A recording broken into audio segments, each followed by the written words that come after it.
It started on an ordinary Thursday morning. Marcus sat at his desk, typing away at an overdue report for work.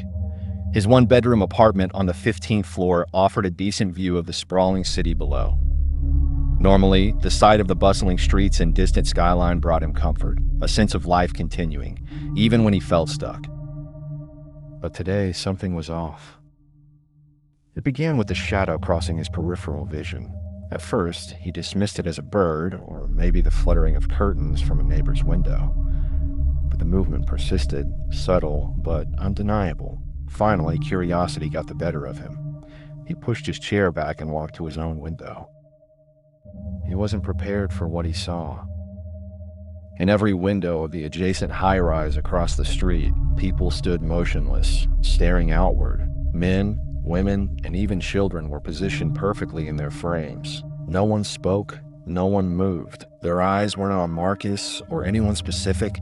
They seemed to be staring beyond, their faces blank as though hypnotized. "What the hell?" Marcus muttered, instinctively stepping back from his window. The eerie tableau continued for several minutes. He noticed the time on his wall clock, 11:07 a.m.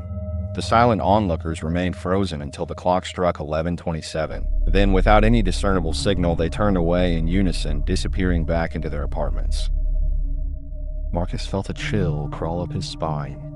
He spent the rest of the day trying to rationalize what he'd seen. Maybe it was some kind of art installation, a social experiment.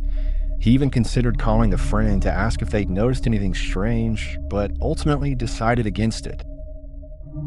By the next day, he'd almost convinced himself it was a fluke, an odd coincidence, nothing more. But when 11:07 arrived, the same thing happened. This time, Marcus noticed something even stranger. It wasn't just the building across the street, it was every building in sight. On every floor, people stood at their windows, gazing outward. Even the normally chaotic streets below fell silent as drivers stopped their cars, stepped out, and joined the silent vigil. At exactly 11:27, it ended again. Panic set in. Marcus scrambled to find answers online, searching for news reports, social media posts, anything that could explain this bizarre phenomenon. But there was nothing. No mentions, no videos, not even a casual tweet. It was as though the event had been scrubbed from existence. He decided to stay home the following day, keeping his phone ready to record. At 11:07 sharp, the scene unfolded once more. This time, Marcus pointed his phone at the window and hit record. But something unexpected happened. The moment he raised his phone, his body locked up. His muscles tensed and his arms dropped to his sides. Against his will, his legs carried him to the window, where he stood, motionless, staring outward like the rest of them. He couldn't move, couldn't blink, couldn't even think clearly.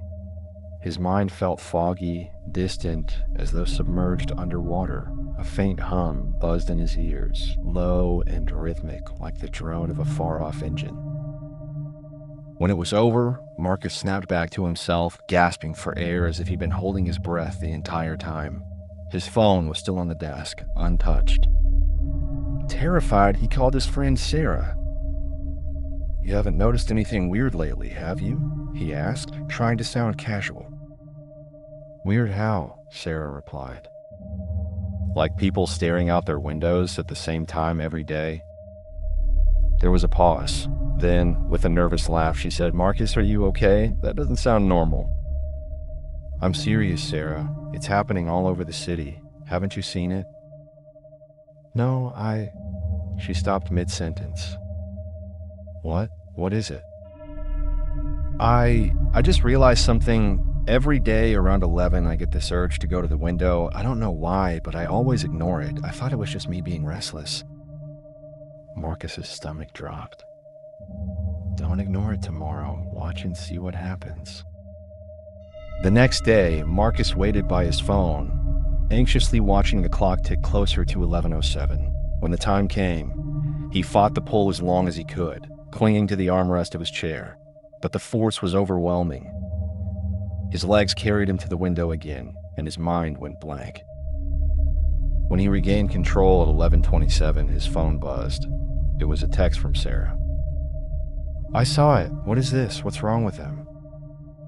Marcus didn't reply. He didn't have an answer.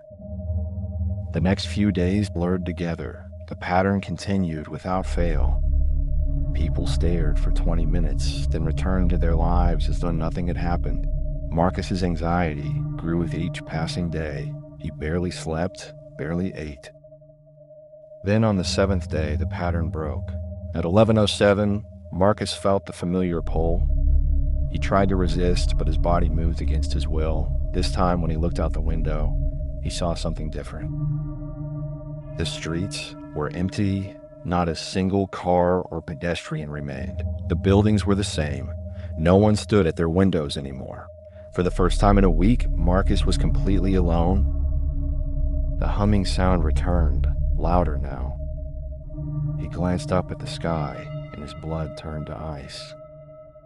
A massive black shape loomed overhead, blotting out the sun. It was unlike anything Marcus had ever seen. Neither a machine nor a creature, but something in between. It pulsed and shifted, its surface writhing as though alive. The humming grew deafening, resonating deep in Marcus's chest. He couldn't look away. As the entity descended closer, Marcus realized something horrifying. The past week hadn't been a ritual. It had been preparation. The people weren't staring at nothing. They were watching for something. And now, whatever it was had arrived. The last thing Marcus saw was the thing's surface opening, an infinite abyss swallowing the city whole. No one ever found out what happened to Marcus or anyone else in the city. The high-rises stood empty, windows dark and vacant. Those who came searching for answers found only silence, the faint hum of something vast and unknowable echoing in the air. And then one day, in another city, at exactly 11:07, people began to gather at their windows.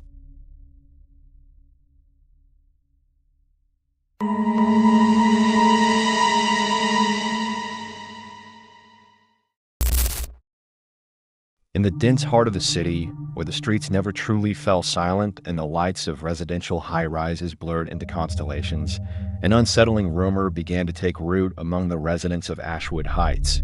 It started as whispers, shadowy tales, traded in hushed tones over coffee and through flickering messages in neighborhood group chats. They called it the Wall Crawler.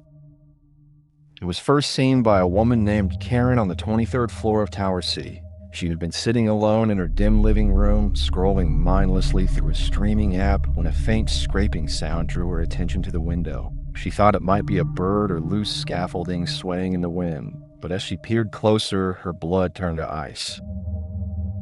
There it was, a long, gaunt figure, its limbs impossibly thin and elongated, pressed flat against the wall outside her window. Its pale, leathery skin was stretched tight across a skeletal frame, its head tilted unnaturally, almost upside down, as if it were studying her. Its mouth was a gash of jagged teeth, splitting its face in a crooked grin. Worse still, it had no eyes, just hollow sockets that seemed to drink in the darkness around it. Karen screamed, stumbling back from the window. But when she dared to look again, it was gone. The only evidence that it had ever been there was a set of claw-like scratches on the window pane and a faint, lingering odor of rot. Word spread quickly after Karen's encounter. The wall crawler had been seen by others too, late-night smokers on their balconies, insomniacs staring out their windows, and children too curious for their own good. It always moved the same way, impossibly fluid and silent, scaling the sheer concrete walls as easily as a spider. The higher the floor, the more likely it was to appear. No one had any idea what it wanted or why it had chosen Ashwood Heights, but its visits became more frequent and more brazen. A young man named Carlos lived on the 18th floor of Tower B. Unlike most, he didn't dismiss the stories as urban legends or figments of overactive imaginations. He was an amateur filmmaker, and the idea of capturing something so bizarre thrilled him. For days, he set up cameras in his apartment, pointing them at the windows, hoping to catch the creature in action. On a cold, moonless night, Carlos got his wish. At 3:12 a.m., the motion sensor on his camera pinged. Bleary-eyed, he stumbled to his monitor and pressed play.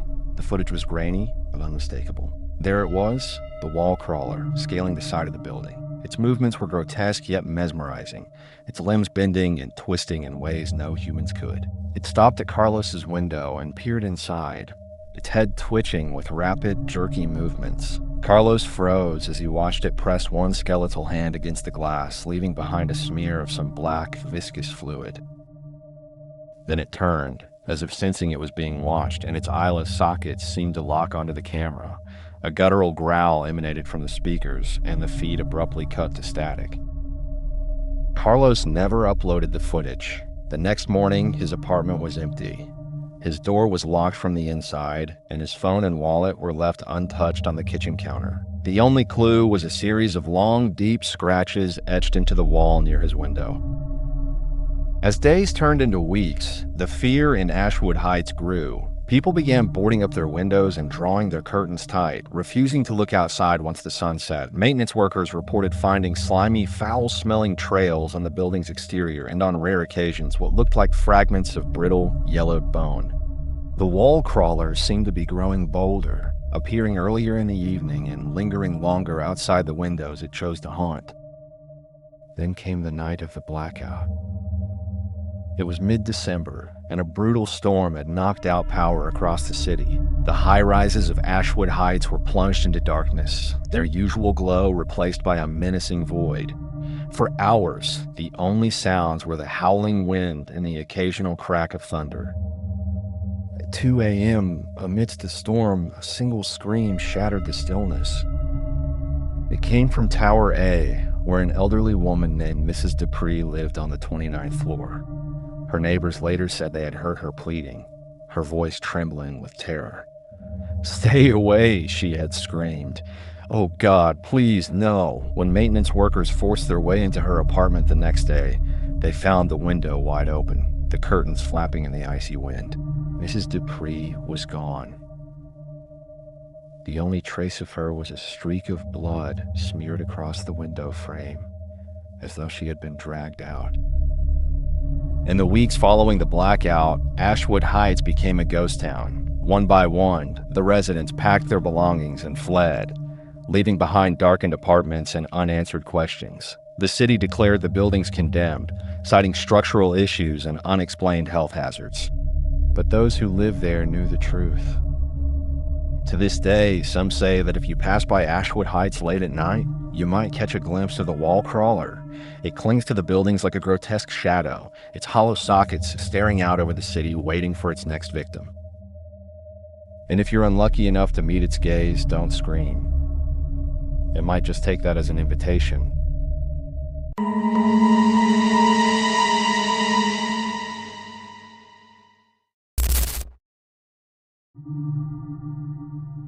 Late at night, when the fog thickens and the streets fall silent, there's a legend whispered among weary travelers and night shift workers. A tale about the 13th Street ghost bus. They say it only appears after midnight, stopping at dimly lit corners and empty bus stops.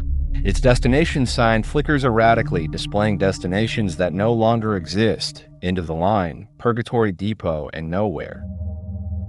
Martin didn't believe in ghost stories. He was a pragmatist, working late shifts as a security guard in the heart of the city. One night, after clocking out at 12:30 a.m., he found himself stranded. The usual buses had already stopped running and his phone battery was dead.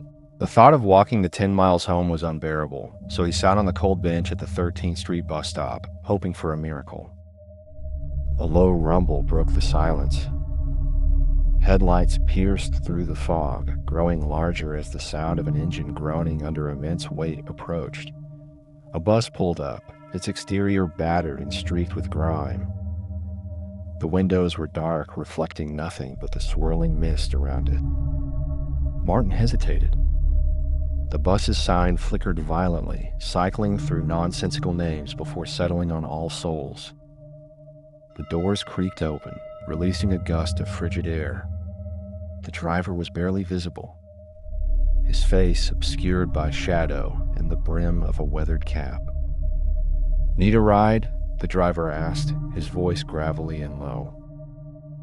Martin nodded, stepping aboard. The doors hissed shut behind him, and the bus lurched forward before he could find a seat. He stumbled down the aisle, grabbing a pole for balance.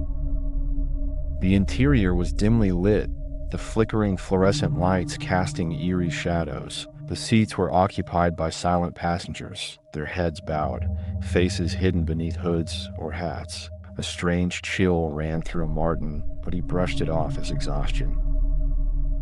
He took a seat near the back, next to a window smeared with condensation. The cityscape outside was distorted, the buildings and streetlights twisting into ghostly shapes. Martin stared at the passengers, trying to make out their features. An old woman sat clutching a faded photograph, her lips moving soundlessly. A man in a tattered suit held a briefcase on his lap, his knuckles white as if gripping it for dear life. A teenager with headphones stared blankly ahead, their music audible only as a faint, distorted hum. The bus rumbled on, its route unfamiliar. It veered into streets Martin didn't recognize, streets that seemed too narrow, too winding. The fog outside thickened, swallowing the world in an oppressive gray haze. "Hey," Martin called out to the driver. "Where's this bus going?" The driver didn't respond. Instead, he stared straight ahead, his hands gripping the wheel tightly. Martin felt his unease growing. He turned to the other passengers. "Does anyone know where this bus is headed?" No one answered. The passengers remained eerily still, their silence pressing down on him like a weight. The bus slowed, stopping at a desolate corner. The doors creaked open and a figure stepped aboard. It was a woman in a tattered dress, her face pale and gaunt.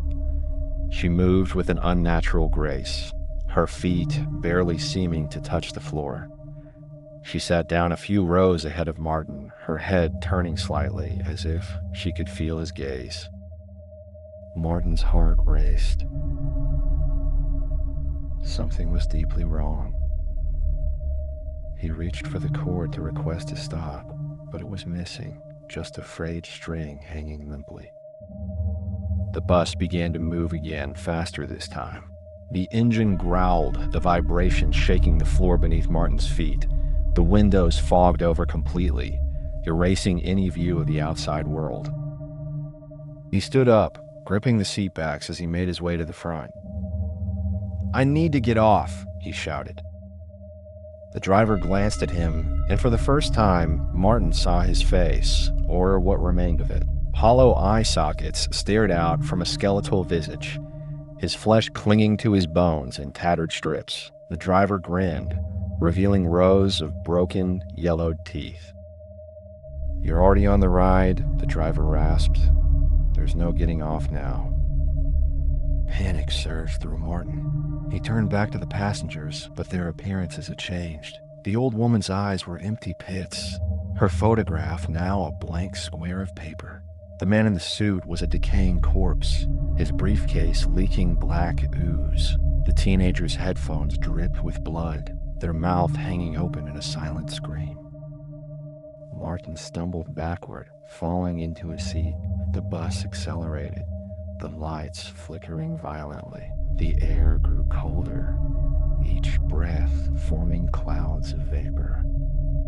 The sound of whispers filled the bus, voices overlapping in a cacophony of despair, lost, forgotten, forever. Martin clutched his head, trying to block out the noise. The bus swerved wildly, throwing him against the window. For a brief moment, he saw outside, an endless expanse of darkness, dotted with faint, flickering lights like distant stars. The bus came to a sudden stop, throwing Martin to the floor. The doors opened with a groan, revealing nothing but a black void beyond. The whispers grew louder, urging him to step off. "No," Martin shouted, scrambling to his feet. "I'm not getting off."